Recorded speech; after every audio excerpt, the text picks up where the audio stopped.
จุอะพี่น้องแกงปลากดมาซีมดูบวงกินได้บ่โอ้มาอันนี้แซ่บด้วยมา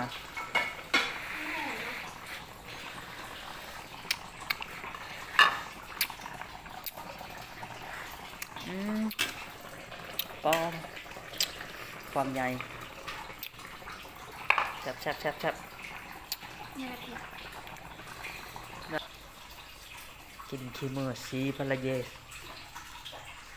ยามมันเฮ็ดกินก็แซ่บอยู่ยามมันจมมันตีจ้ะ ตัวนั้นได้มันบ่แซ่บ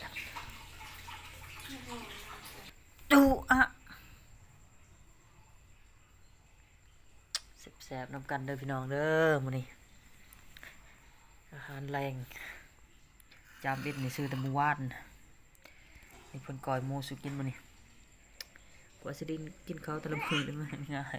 นั่นๆจอมป่วนจอมยุงอยู่ใกล้เฮานี่ยิกจนว่าจับคอได้ยิกจนสิลุ จักมันได้สูตรมาจะใช้ว่าจักความมันดื้อทีเด็ดของเฮาแกงปลากดกระโตบักใหญ่พี่น้อง